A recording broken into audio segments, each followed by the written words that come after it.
Boa noite, pessoal. Veja bem, eu não pude estar presente fisicamente, então mandei um vídeo para a gente poder dar continuidade ao assunto que nós vimos na aula passada. Então veja, nós começamos a ver na aula passada o título da apresentação, né, que é fraude contra credor. Nós vimos também que desde já acho 2 ou 3 ou 4 aulas, nós estamos tendo contato com os vícios do negócio jurídico.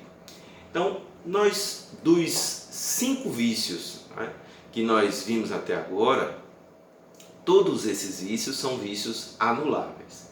E o 6º vício, que é a fraude contra credor, nós vimos que é um vício que tem um peso maior, porque envolve a comunidade, a sociedade e atinge diretamente o interesse de terceiros.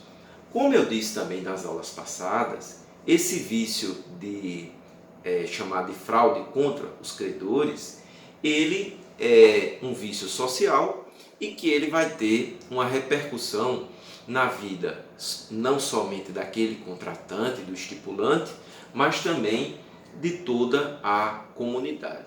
Então veja, primeira coisa que nós falamos na aula passada é que o que seria fraude contra credor? É aquela prática negocial aonde um devedor insolvente, que eu vou explicar mais à frente, nós já começamos até a falar, ou que também está na iminência da insolvência, ele começa a diminuir o seu patrimônio, ou seja, ele começa a não ter mais condições de fazer o pagamento, com o único sentido de frustrar o direito do credor. Esse credor, que nós vamos ver também lá na frente, ele não tem uma garantia real, então ele fica na iminência ou já consolidado uma violação dos seus direitos. Essa situação também, esse instituto, ocorre não só pela falta do pagamento, mas também quando há atos ilícitos, atos de má-fé, que até mesmo desprestigiem ou não incidam a igualdade entre os credores.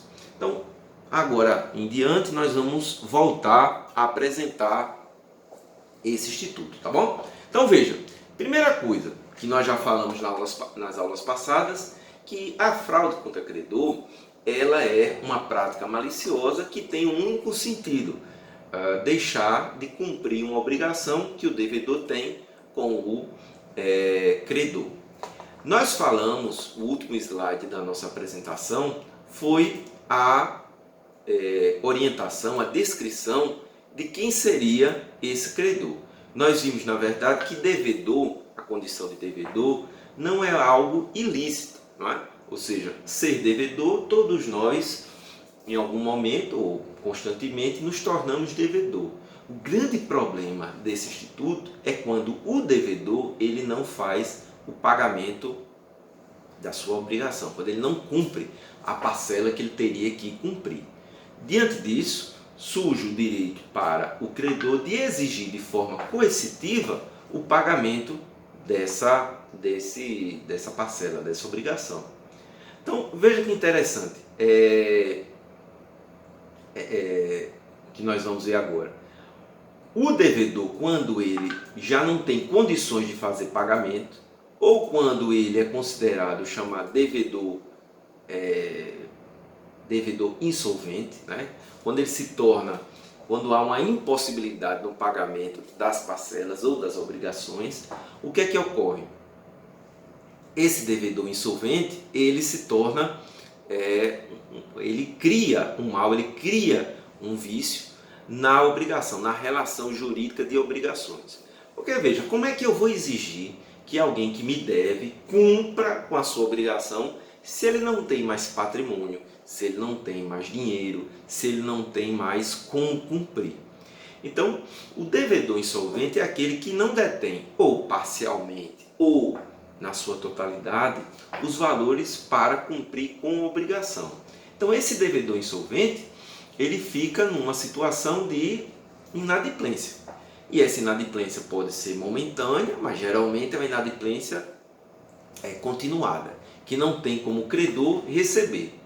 Então, Na aula passada, nós terminamos, como eu estava dizendo, explicando os tipos de credores. Nós vimos que há credores pignoratícios, hipotecários, anticréticos, com garantia real, fiduciário, mas eu terminei sem expor, porque colocaria hoje a questão da condição do credor quirografário.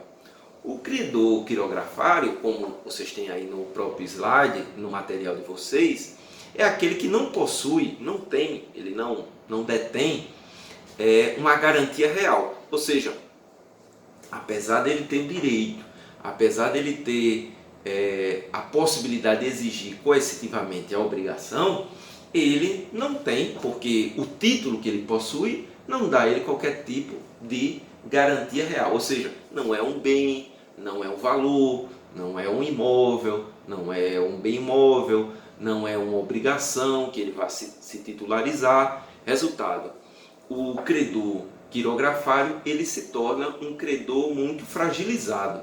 Enquanto os outros, os anteriores que eu apresentei para vocês nas aulas passadas, eles possuem uma capacidade creditória, onde eles têm dentro da sua estrutura de relação jurídica como compensar o prejuízo, o credor quirografário não tem, porque ele tem, na verdade, ali somente um papel, um cheque, uma nota promissória, ou seja, títulos que não podem dar a ele naquele ponto, né, uma garantia, uma compensação pelo prejuízo, ok? Inclusive, só para vocês entenderem, essa palavra quirografar, né, quirográfico, vem de quiros, né, de cunha, mão, ou seja, é aquilo que está escrito. Então, o credor quirografário é aquele que detém uma garantia escrita, mas que não dá a ele, no mundo real, uma compensação. Se aquele devedor não pagar ele de forma material, ele vai ficar com aquele papel, com aquela obrigação escrita, sem ter como recebê-lo, certo? Então vejam, no material que eu disponibilizei para vocês, vocês vão ter aí alguns conceitos desse instituto que nós estamos vendo, que é a fraude contra credor. Então veja, imagine que você tem um devedor que ele vai vender, ele vai alienar tudo que ele tem. Ou ele pode, de maneira com má fé, transferir o que ele tem, o patrimônio, para uma outra pessoa, ou seja, para um outro credor, sem prestigiar de maneira igual os credores que fazem parte do rol de credores que ele possui. Isso nós vemos muito, por exemplo, eu tenho no escritório situações de pessoas que devem, mas na hora de pagar, elas escolhem quais são as dívidas que elas iriam pagar. Resultado, há alguns credores, quirografários, que não têm garantia, que ficam a ver navios, né? Que não tem como receber o seu crédito. Então, esse tipo de prática, ele é considerado uma prática ilegal, nociva ao mercado. Porque você deve pagar aos seus credores de maneira proporcional e igualitária. Não é? Então, o devedor insolvente, ele diminui o seu patrimônio, ele deixa de ter garantias reais e ele se torna insolvente e não tem como honrar mais as dívidas que ele possui. Então, nesse sentido, é um perigo para o credor, porque o credor provavelmente nunca mais vai receber o valor que ele teria direito, certo? Então vejam, há algumas medidas que podem ser praticadas, realizadas, para evitar que esse tipo de situação gere um prejuízo ainda maior para o credor. Então nós temos o credor quirografário, que não tem garantia real, nós temos o devedor insolvente, que não tem mais como pagar aquela obrigação, como restituir o valor, e o que é que acontece? O credor, fica numa situação de ter que buscar uma solução. Então imagine que eu pego um imóvel, eu sou devedor, não tenho mais nada, só tenho um imóvel, e enquanto o credor não está sabendo, eu pego aquele imóvel e transfiro, ou vendo, ou dou, ou empresto para uma pessoa que não tem nada a ver com a nossa relação, ou para um outro credor, sem prestigiar os demais credores, né? As pessoas que deveriam receber o valor. O que é que eu, como credor quirografário, que não tive o meu pagamento cumprido, honrado, posso fazer contra aquele devedor insolvente? Vejam, a lei diz que eu posso tomar medidas judiciais para transferir, para retomar aquele patrimônio que foi transferido de forma indevida, ou seja, eu devedor, peguei um patrimônio meu para não pagar o meu credor, vendi na surdina, peguei esse valor e escondi. O que é que o credor que foi prejudicado pode fazer? Ele pode entrar com algumas ações, das quais eu destaco aqui a ação pauliana, que é uma ação que se baseia no Instituto da Propriedade, e ela diz o seguinte, que quem vendeu de forma ilícita um bem e que, no sentido de ludibriar quem deveria ter o seu crédito cumprido, aquele patrimônio vai retornar ao patrimônio do devedor. Tudo isso com que sentido? Para não fazer com que a fraude se perpetue. Então, eu que fui enganado, posso promover uma ação pauliana para que o bem retorne ao patrimônio do devedor. Nós também podemos entrar com ação revocatória. Essa ação, ela busca pegar o bem e trazer, muitas vezes, até para o patrimônio do credor.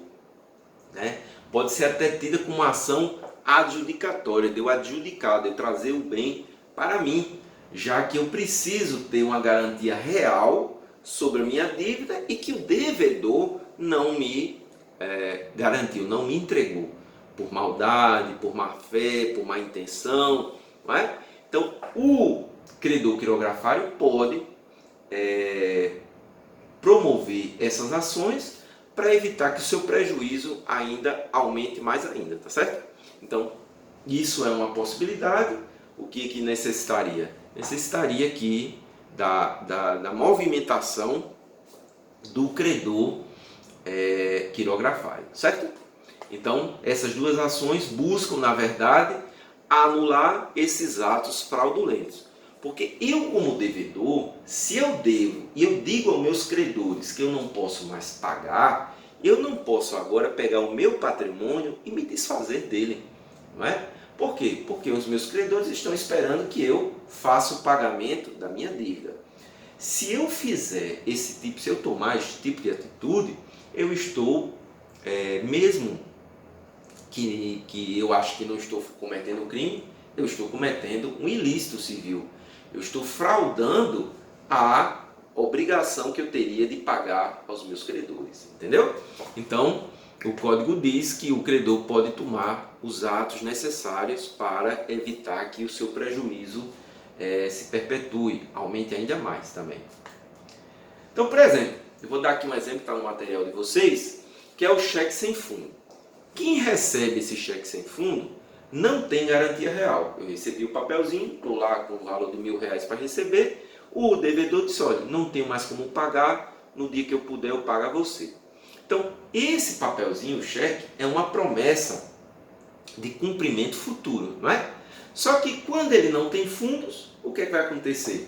O credor vai se tornar credor sem uma garantia real.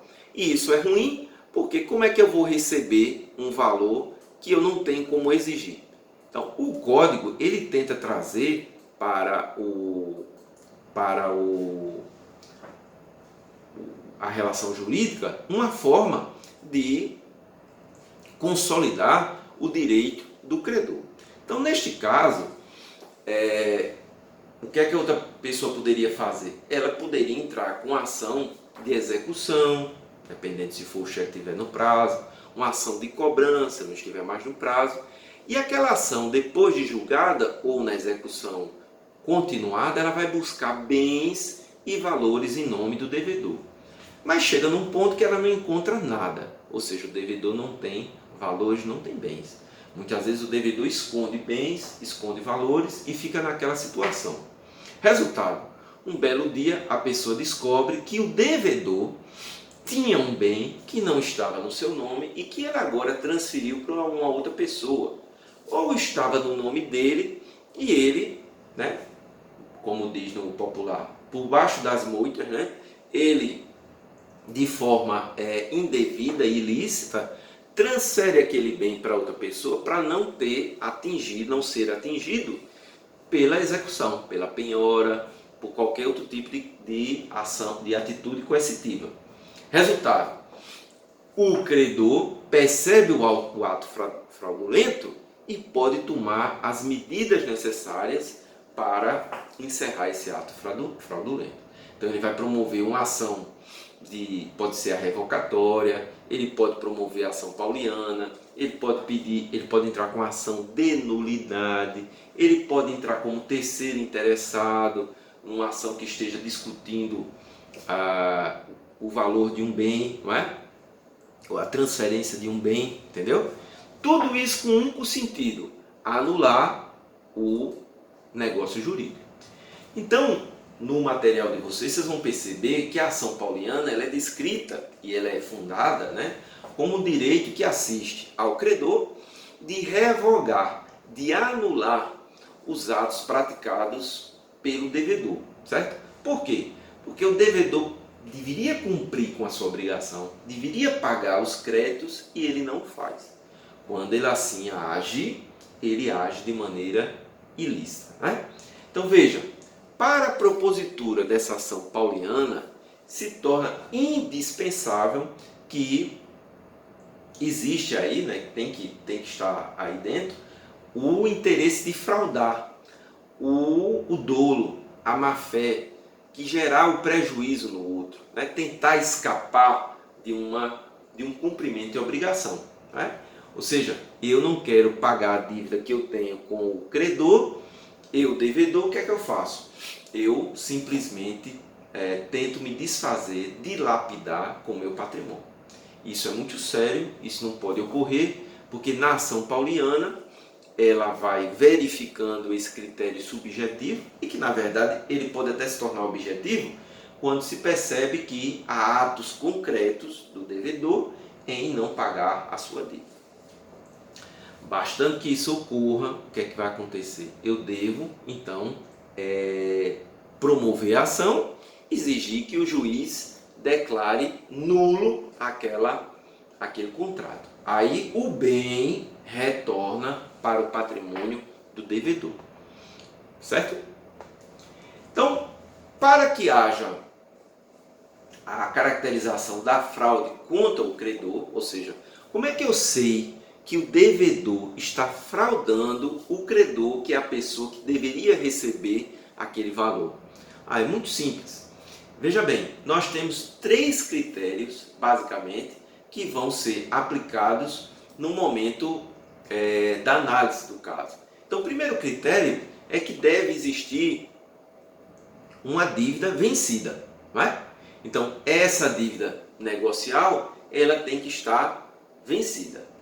Segundo critério, que é um critério até objetivo, tem que, no momento que eu não pago, que a dívida está vencida, gerar prejuízo para o credor, não é? Ou seja, o credor, com aquele não pagamento, que é algo até lógico, gerou prejuízo ao credor.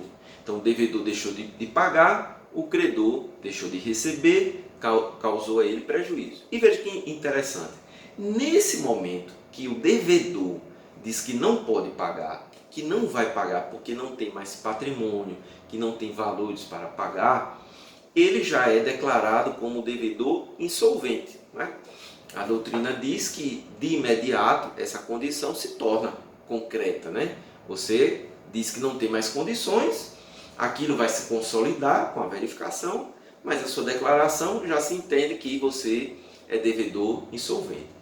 Neste momento, você criou um problema para o credor, que ele, não tendo como garantia dessa relação jurídica real nenhuma outra forma de fazer o pagamento, o que é que vai acontecer? Ele vai ficar aguardando uma forma, ou pensando numa forma de exigir o cumprimento dessa obrigação. Não é? Então, criada esse problema, não tenho como pagar e eu não tenho como receber, vai faltar um último elemento que é muito importante, que é a má-fé do devedor.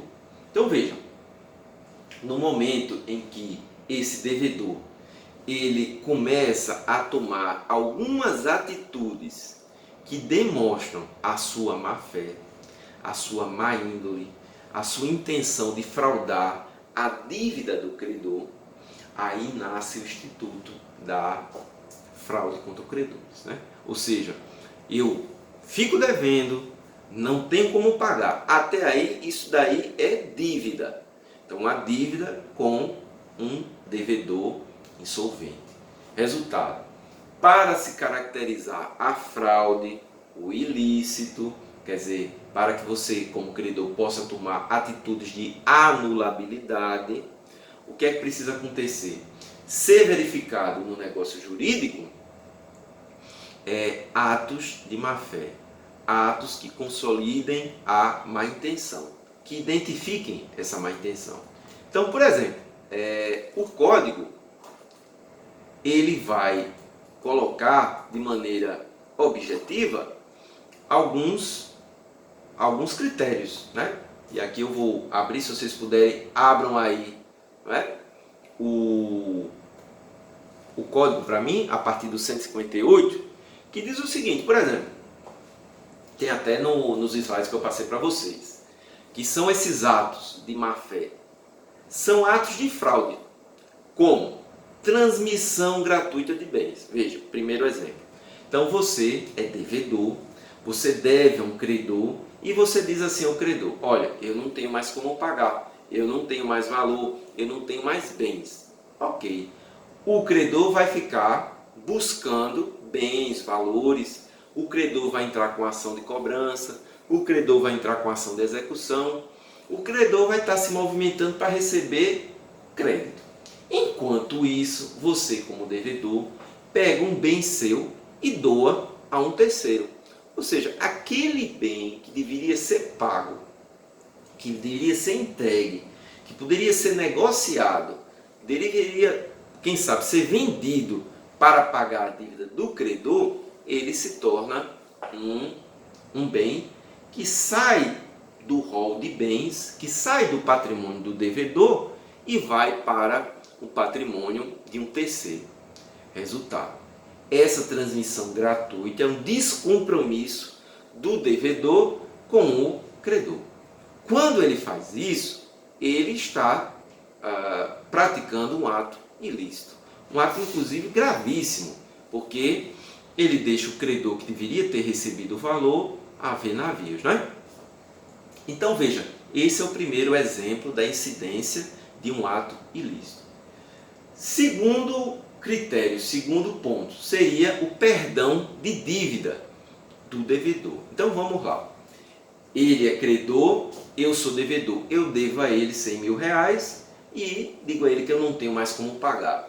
Não tenho como mais pagar, não tenho valores, não tenho bens. Ok, o credor está se movimentando para tentar receber e de repente o devedor lembra-se que ele tem um valor para receber também, ele se torna credor de um terceiro e esse terceiro pagaria a ele um valor, por exemplo, de 80 mil, de 50 mil. E ele diz: rapaz, eu vou receber essa dívida agora, neste momento, isso vai ser ruim para mim, porque tem uma pessoa que eu também devo a ela. Então, se eu receber este valor, provavelmente não vai ficar comigo, vai ser passado para o patrimônio do meu credor. Resultado: eu chego para o meu devedor e digo: olha, não me pague agora, ou você não precisa mais me pagar, porque esse dinheiro que eu vou receber não vai ficar comigo, vai para o credor. Resultado: esse tipo de atitude, a doutrina diz que é uma atitude desleal, é uma atitude antinegocial, antiética inclusive, né? Porque a parte poderia pegar aquele valor e saldar, compensar uma parte da dívida que ela teria com o seu credor. Mas ela prefere rejeitar ou mesmo remir, né, dar perdoado aquela dívida. Para quê? Para não precisar pagar ao credor. Esse tipo de prática é uma prática ilícita. Inclusive, o credor daquele devedor pode negociar com o devedor dele para compensar a dívida. Ele pode, inclusive, fazer com que aquele ato de renúncia possa ser anulada. Não pode haver essa renúncia porque ele me deve, então passe o valor para mim. Isso também é muito interessante quando nós vemos em inventários. Às vezes um herdeiro, um filho, né, vai receber uma parte da herança. O que é que ele faz? Ele renuncia ou ele doa aquela parte da herança que ele receberia. Por exemplo, um pai deixa 1 milhão para 4 filhos. Cada filho vai receber 250 mil reais. Um dos filhos deve na praça.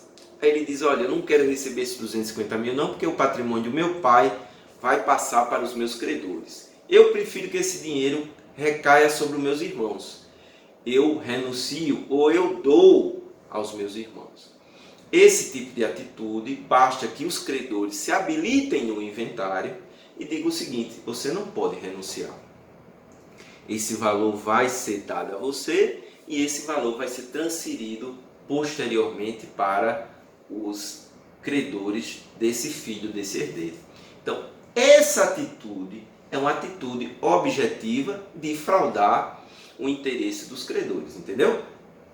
A terceira atitude que é considerada também como atitude de fraude contra o credor é a transmissão onerosa de bens. Então, por exemplo, você vende um imóvel, você vende um bem que você teria para saldar a sua dívida, você vende para um terceiro. Ao invés de você pegar aquele dinheiro e pagar ao credor, você simplesmente bota ele no bolso ou gasta esse valor. Isso também é uma atitude de fraude contra os credores. E também, veja que interessante, uma quarta atitude que o devedor insolvente pode praticar e ser considerado como fraude é o pagamento de dívidas não vencidas. Exemplo, o credor está me cobrando 50 mil reais. Eu digo a ele, eu não tenho mais como pagar, eu sou devedor insolvente. Nem tenho patrimônio, nem tenho valores. Ok, ele está se mobilizando para receber o credor. Eu, como devedor, um belo dia recebo uma herança.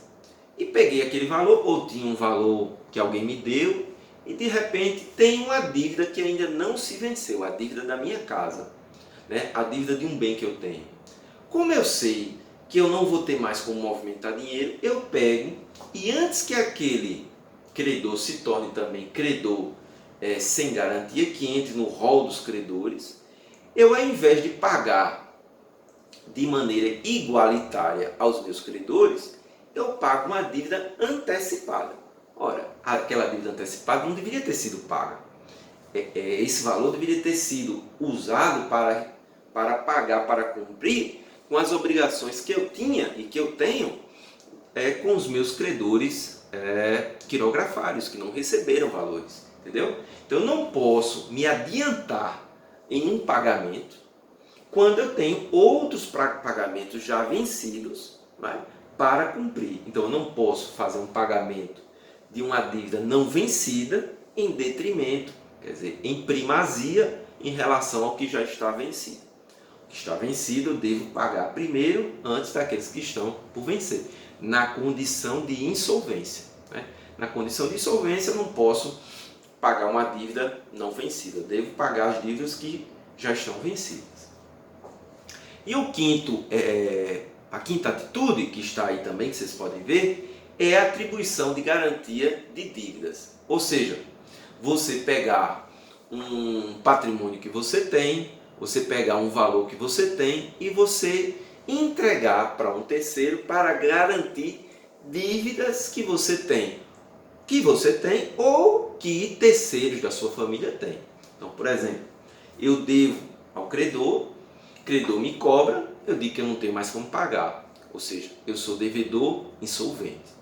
Tudo bem, ele está se imobilizando para receber, eu estou dizendo que não tenho como fazer o pagamento, só que eu pego um patrimônio meu, uma casa onde eu moro, né, a história do bem de família, que já eu vou falar, e pego aquele bem e dou como garantia no empréstimo de um terceiro. Ora, eu não posso pegar o meu patrimônio, eu não posso pegar um valor que seria para pagar os meus credores, né, as pessoas que eu estou tendo obrigação, e retirar dessa relação jurídica e entregar a um terceiro como garantia, porque senão aquele credor não tem como receber o que foi dado como garantia. Não basta para isso, nas 5 hipóteses, que o credor entre com ação anulatória, com ação declaratória de nulidade, para que se desfaça isso.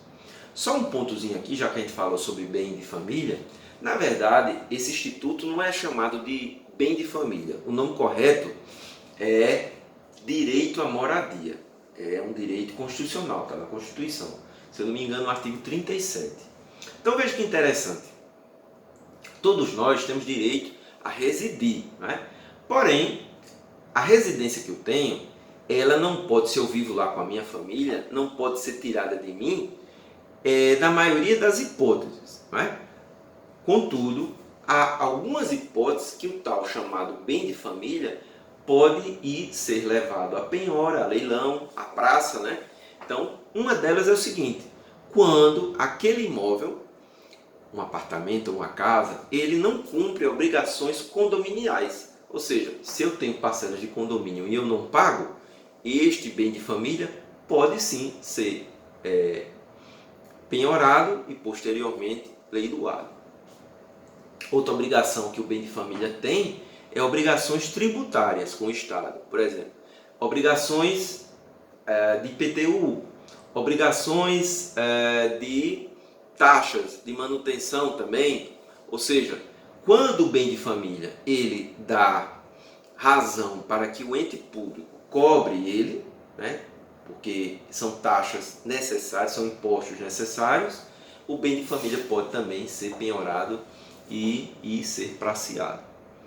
Uma outra hipótese também, que as pessoas às vezes desconhecem, é quando há uma dívida trabalhista do empregado, geralmente o empregado doméstico, que ali, trabalhando, não é pago a ele verbas. Resultado: esse trabalhador pode entrar com ação judicial, não havendo valores ou bem, o bem de família também pode ser penhorado e leiloado. Então, tudo isso daí são, e tem algumas outras hipóteses, são maneiras da gente perceber que o bem de família também pode ser desfeito do patrimônio do devedor insolvente. Inclusive, no próximo assunto que nós vamos ver, que é a simulação, muitas pessoas criam até simulações na história da fraude contra credor para não pagar dívidas. Por exemplo, você tem uma dívida com o banco.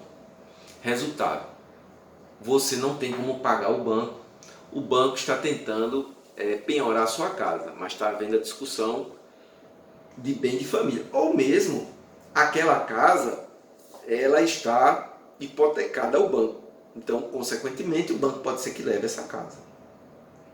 Mas aí você cria uma parceria, né, ilegal, você faz aí um conluio com o seu empregado doméstico. E você acerta com o empregado para ele entrar com ação trabalhista, não é? Simulando uma dívida, dizendo que nunca foi pago verbas trabalhadas. Resultado: ele entra com ação, constitui uma dívida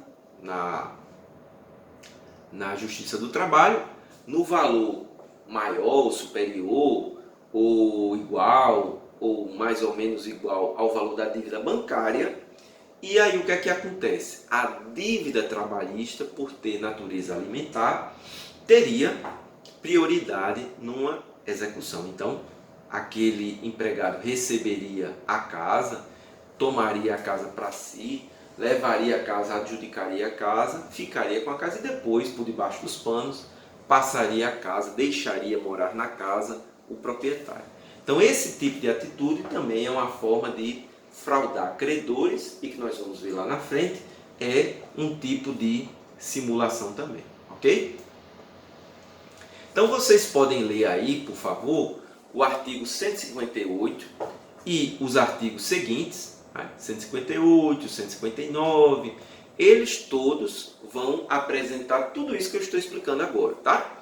Quando é que um ato negocial, ele, na hora de o cumprimento, né, quando a pessoa não pode fazer o pagamento, fica caracterizado por má-fé, por fraude, por interesse de iludibriar o credor, certo? E aí nós vamos ver lá no 162 o pagamento de dívidas não vencidas, ou seja, tudo que eu expliquei, vocês vão estar percebendo aí, desde o artigo 158 até o 163, tá certo? Nós vamos ter também adiante um outro vício que é a simulação. Perceba, nos 6 vícios que eu apresentei para vocês aqui, erro, dolo, coação, lesão, estado de perigo e fraude contra credores, nós tivemos como efeito desse vício a anulabilidade, que vai ser o próximo assunto. A anulabilidade é um vício que pode ser sanado. É um vício chamado sanável, né?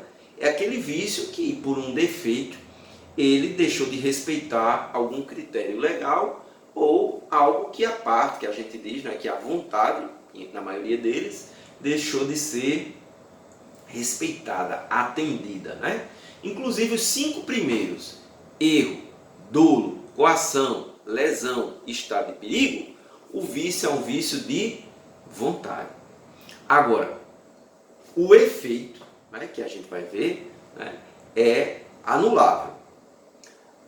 Esse último vício que nós vimos agora, que é fraude contra os credores, o vício é um vício social.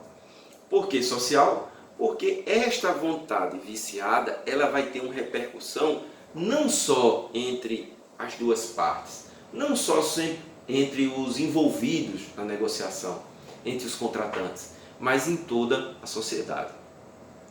E esse fraude contra credor, apesar de ter essa repercussão maior, ele também é anulável. O próximo vício que nós vamos dar uma olhadinha agora, que é simulação, ele na verdade é um vício social, ou seja, a vontade também atinge o interesse de terceiros, da comunidade, da sociedade, mas também ele tem um efeito mais profundo, né? Esse efeito dele é de nulidade, ou seja, a validade, neste caso, gravíssima, né? A invalidade vai recair em uma nulidade do contrato, uma nulidade no que foi feito, tá certo? Então não tem como ser mantido, não tem como ser consertado, tá certo? Veja, eu vou apresentar aqui para vocês o vício de simulação e nas próximas aulas que eu vou estar presente, eu mostrarei para vocês o instituto da anulabilidade e o instituto da nulidade. Lembrando que a prova ela vai ser dos vícios, chamados de vícios ou defeitos do contrato, e vai também ser exigido de vocês a nulidade e a anulabilidade, ou seja, a invalidade contratual, ou seja, o que seria invalidade e os seus efeitos na perspectiva de mais grave, nulidade absoluta, e menos grave, nulidade relativa. Nulidade absoluta também chamado de nulo absolutamente, e nulidade relativa chamado de efeito de anulabilidade, certo? Então, isso é interessante vocês perceberem que a simulação, esse 7º vício, ele não é colocado no mesmo rol dos vícios contratuais, não é? Os vícios de negócios jurídicos. Ele é colocado já dentro do assunto de validade e invalidade, porque ele já estaria ali dentro caracterizando um ato negocial inválido absolutamente, ok? Então, vamos adiante e qualquer dúvida vocês podem mandar para mim um áudio ou mesmo um e-mail para a gente conversar, ok?